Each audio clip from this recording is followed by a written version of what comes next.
Oh, yeah. All right, well, thank you for tuning in to the Golden State Media Concepts Football Podcast, where we talk the latest news, rumors, and games of the National Football League, from the latest signings to this year's breakout rookie and all of the news in between. I am Jeremiah. And I am Alex, and thank you for joining us again for another episode.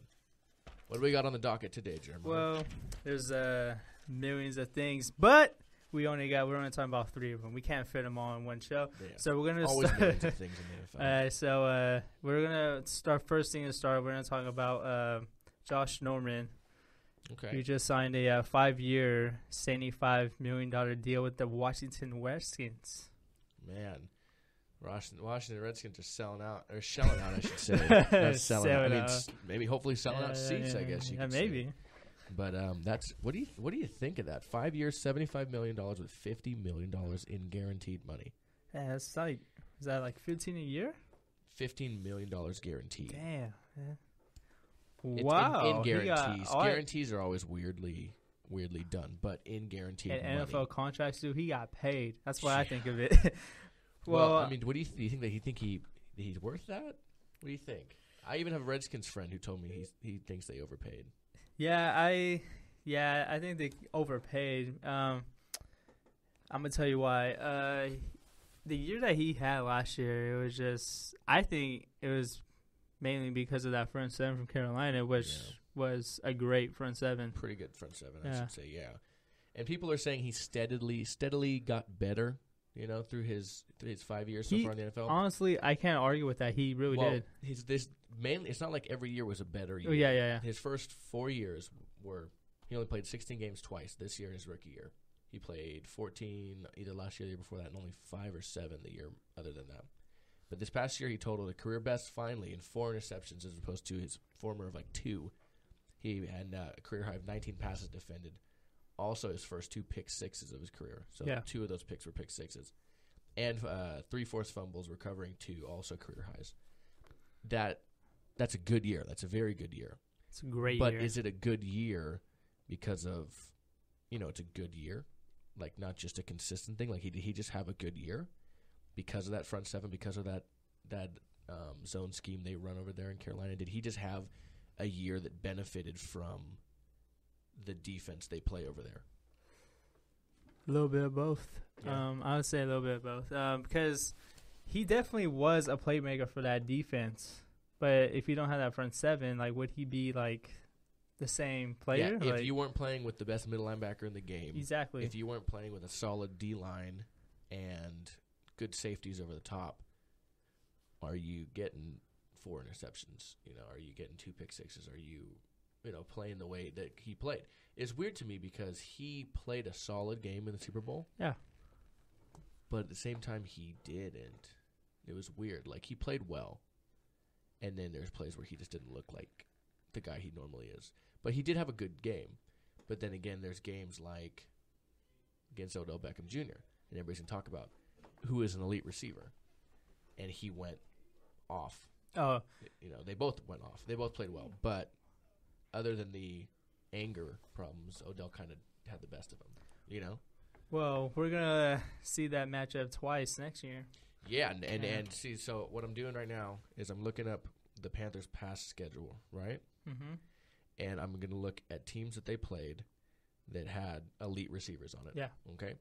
So they played the Jaguars, 2 good receivers. But they're not. But that not only was that was week 1. Yeah.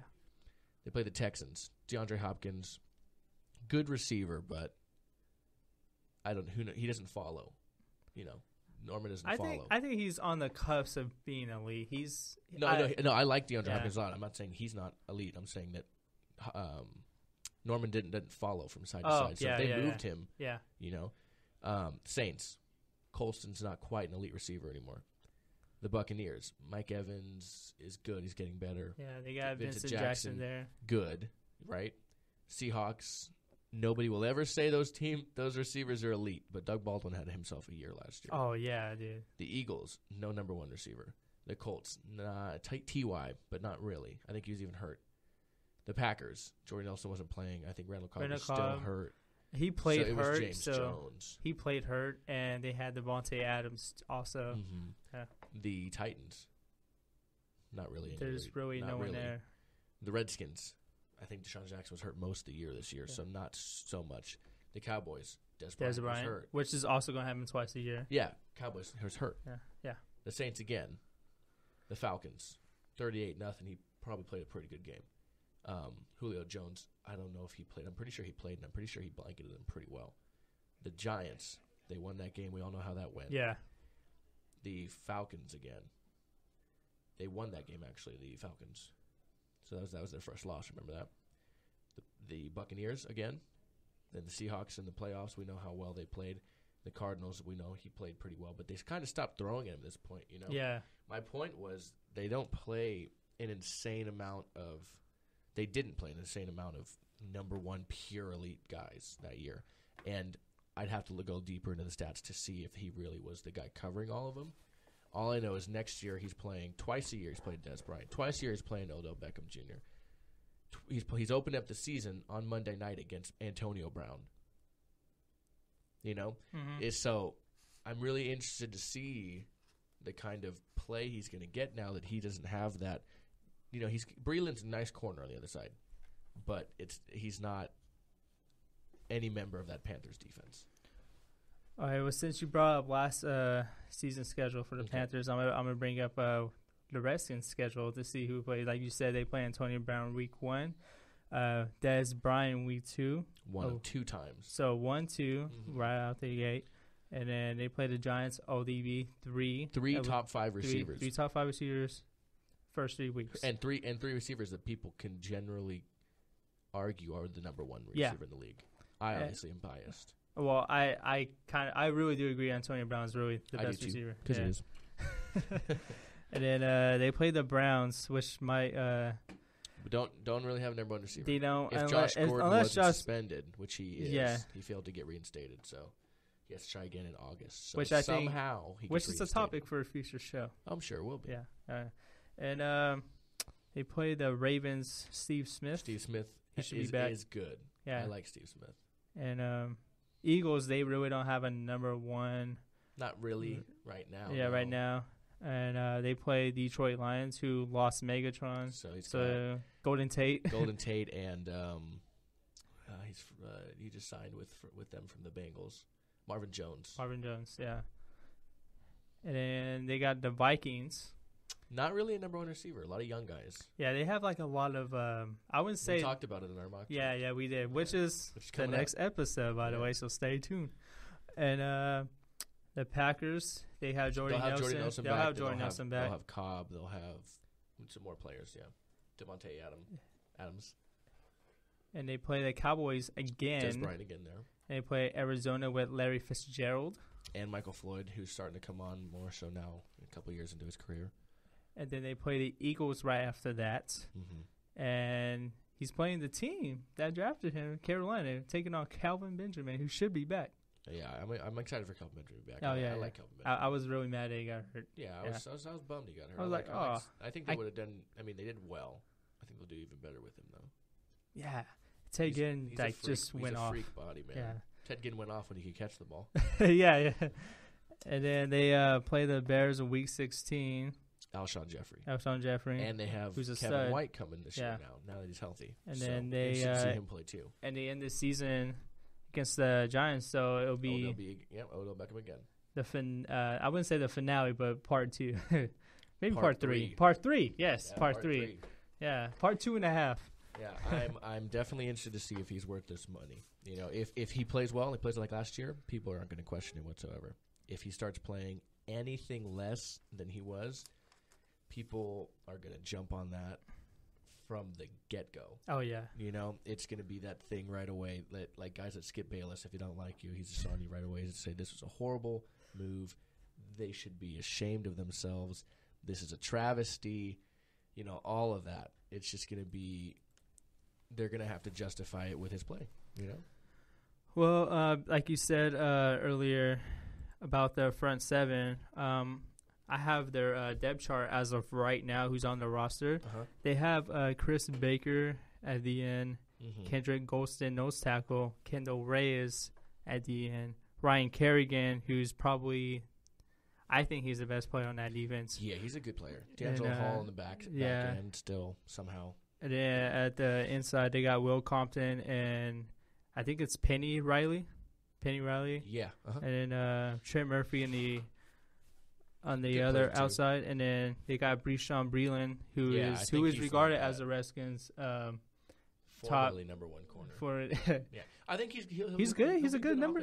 If that's your number 2 corner, then he played pretty well. He played pretty well as number 1 last year. If that's your number 2 corner, you're in good shape.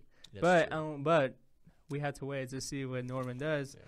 And then they got D'Angelo Hall and Keyshawn Jarrett back end. Yeah. So I'm very interested to see this defense. Comparing that defense to Arizona's defense, he has a lot more work to do. We'll just say that. Well, moving on to our next piece of news, Sam Bradford, and Colin Kaepernick, respectively, have been in the news this week as the draft comes closer, starting tomorrow, as a matter of fact. Bradford requested a trade as early as, I want to say, Tuesday this week. And if you have been paying attention to any bit of the offseason so far for the San Francisco 49ers or the Denver Broncos, there's been the heavy rumor that they're still in trade talks to try to get Colin Kaepernick.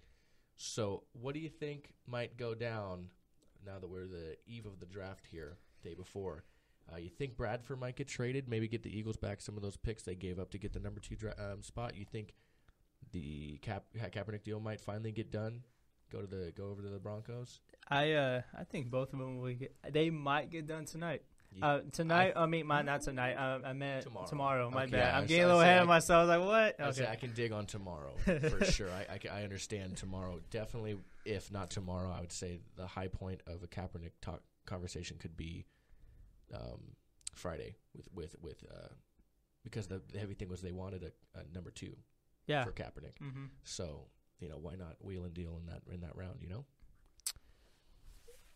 Well, Bradford, he wanted to be traded because I read reports that he wasn't told about the Eagles' draft plans.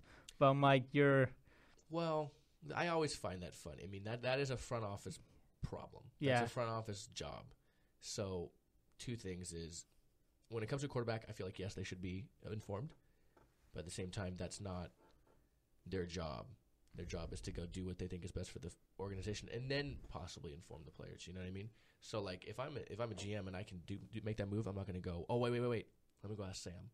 let me go see what he likes. Exactly. Yeah. So that's going to be tricky for me to let that be a justification for him. Yeah, and I can see where he's coming from though from that, because he was a former number 1 pick himself, and they actually traded for Bradford, so he thought he had a home, but I don't know. He may not even. Well, I think what his biggest argument is that he's saying he wants to go somewhere where he's the dude, where he's the guy. Yeah, and I don't think he's going to be that guy.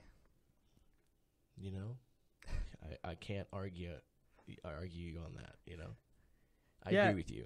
Yeah, because he only had 1 good year, and that was his rookie year.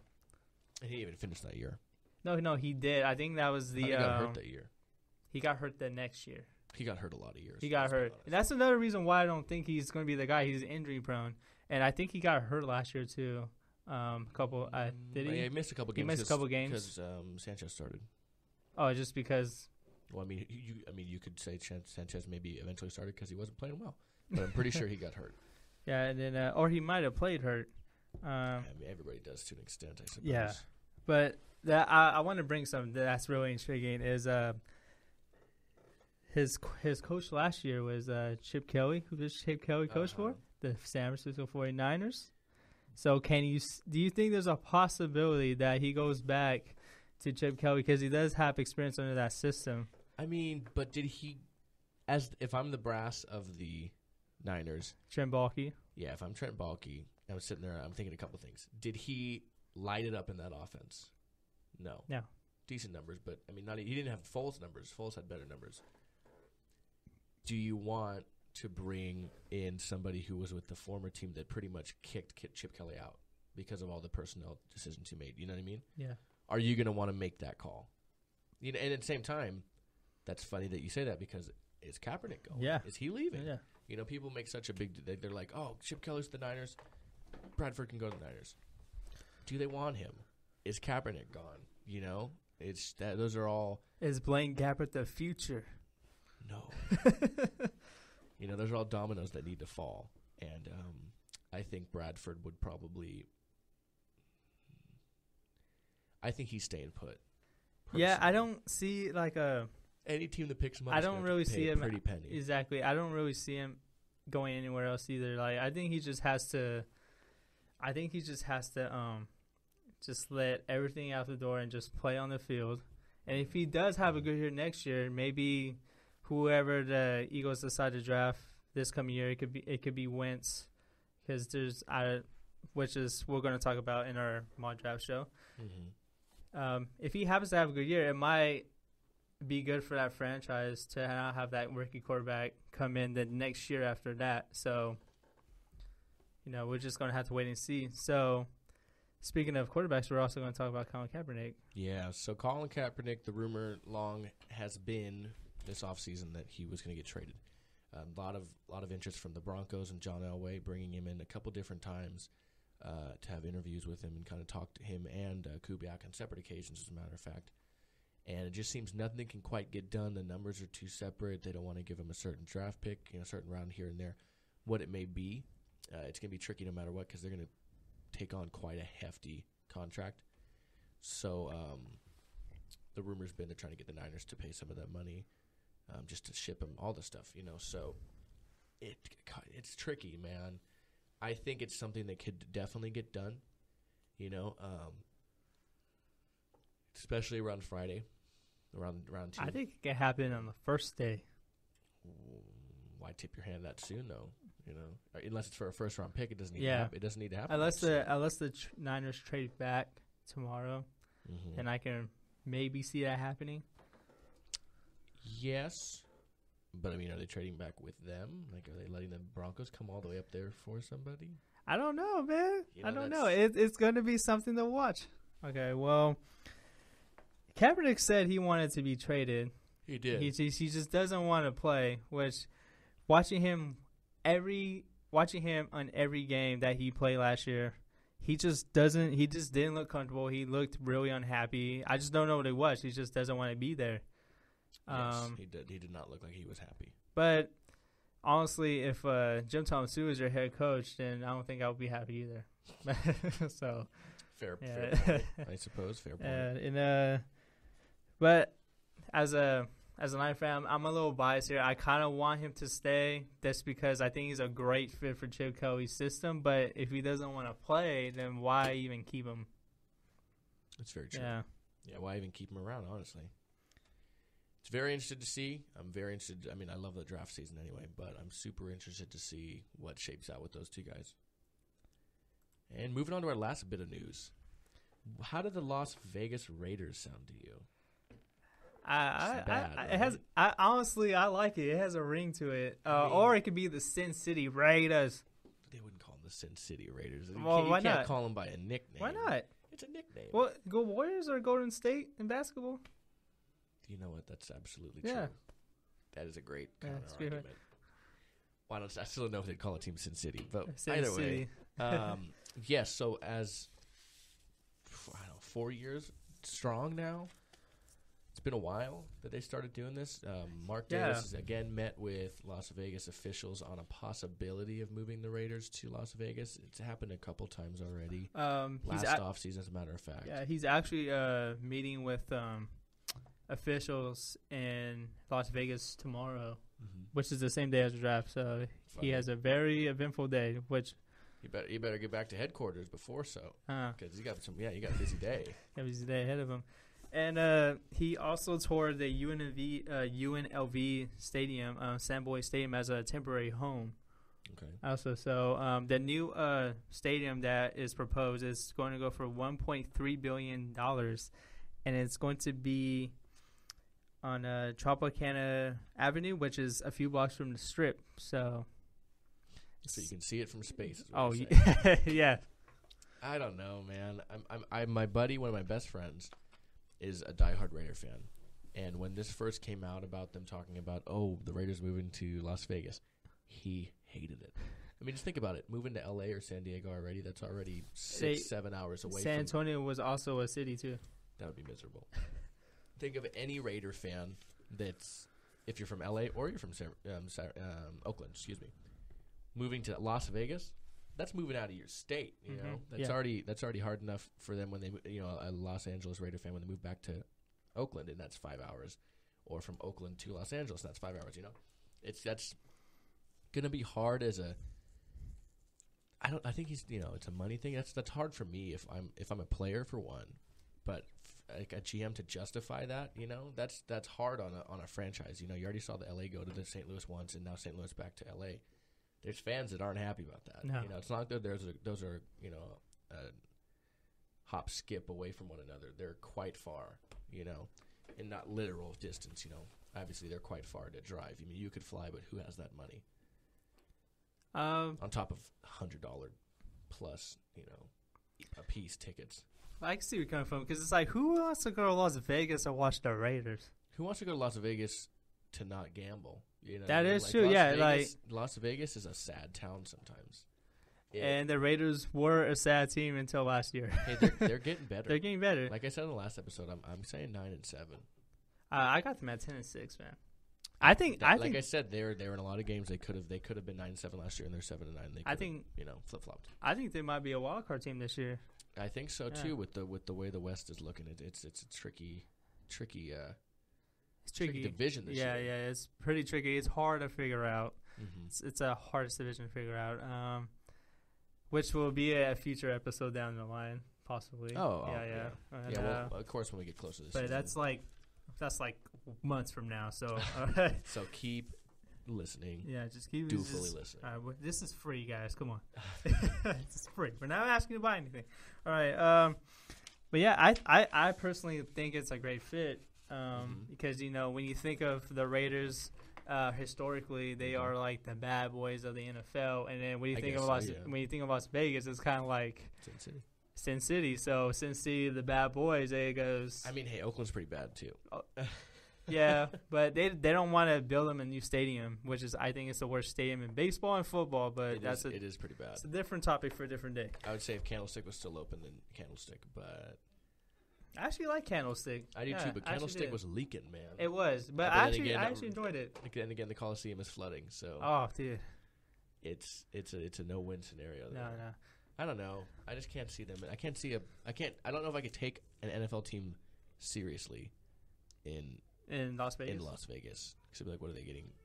Getting drunk nights before games and gambling right before a game, or gambling their game checks away. The away teams. That might be a problem too. Yeah, I feel like it'd be a problem. Just imagine if we still didn't know these things about Johnny Manziel, and the Browns last year went to go play the Las Vegas Raiders. He would have got destroyed. It would have been the Hangover Part 4. Yeah, he would have. That would have been. It's not the '60s anymore when players showed up, hungover. Like Bobby Lane. He used to play for the Lions and the Steelers. He would play horribly throughout the whole game, and around the fourth quarter, his hangover would kind of wear off, and he would lead a fourth quarter comeback. It's not the '60s anymore. We can't do that. No, and not only that, the game's a lot different in the '60s, where you're just beating running into each other and falling on the dirt. I don't know. I like it. I think it's a good fit. I think the Oakland Raiders belong in Oakland or L.A. Okay, if they don't go to Las Vegas, then L.A. becomes the next best thing, in my opinion, because I have a feeling the Chargers are going to go to L.A. I don't know. Goodell's really pushing the Chargers to stay in San Diego, says that's where they belong. Yeah, and but they also have a year to think about their relocation.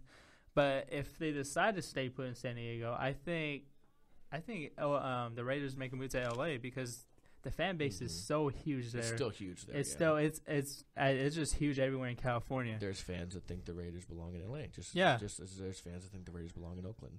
Just as people like me who are, I'm not a fan of the Raiders, think they belong in Las Vegas. I'll never get behind a Las Vegas Raider team. I'll tell you that right now. But that's it for our topics today. Just good information. We're getting close to the draft. Draft's tomorrow. We have a mock draft episode. Saying draft a lot. We have an episode coming to you guys where we each other went through and did our own draft. Oh, it took forever. It's pretty magnificent. It took forever, but I'm telling you right now, it is probably the best mock draft in my opinion. Out there. You're not gonna get better mock draft than this. Trust me, we put lots of insight, lots of sweat and tears. Oh yeah. But we'd like to thank you guys again for listening to the Golden State Media Concepts Football Podcast. Visit us on iTunes for new episodes each week. You can find us at the GSMCpodcast.com, as well as on Twitter at GSMC_football, and at Facebook at the Golden State Media Concepts Football Podcast. As always, I'm Alex. And I'm Jeremiah, and thanks for listening. Yeah, we'll see you next time.